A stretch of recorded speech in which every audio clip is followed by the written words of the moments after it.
ทุกท่านที่มางานวิวาของเฮาวันนี้ขอต้อนรับด้วยความยินดีสุภาพสตรีบุรุษทั้งหลายมาอวยพรใส่พร้อมด้วยน้ำใจของขวัญมากมายเจ้าภาพแต่งดองทั้งสองฝ่ายขอบใจหลายๆที่มาอบอุ่น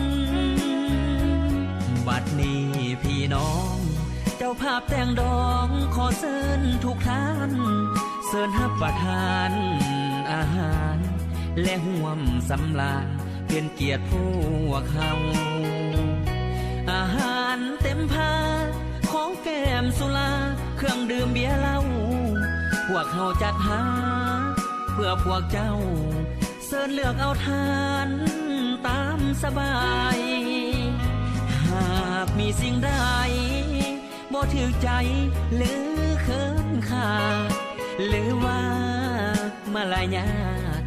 ว่าจะพางพาบ่เข้มข้องฮับตอนบ่ทันหลายสิ่งหลายอันขาดตกบกพร่อง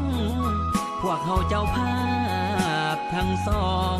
ขอให้พี่น้องจงได้อภัยเมื่อเลิกจากงานเดินทางกลับบ้านขอให้มีโซอย่ามีทุกข์มีโซอย่ามีโลกเบียดเบียนหาวีอายุมันยืนวันคืนนอนหลับฝันดีให้ถึงหวยลอตเตอรี่เป็นเศรษฐี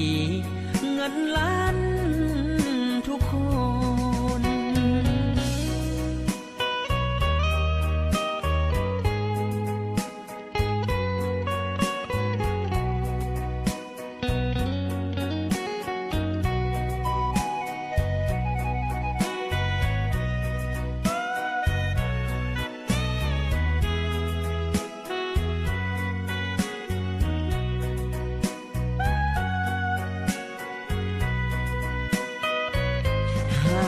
มีสิ่งใด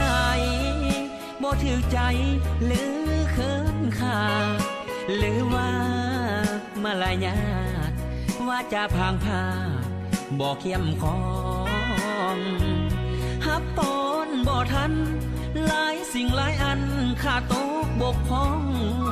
พวกเขาเจ้าภาพทั้งสองขอให้พี่น้องจงได้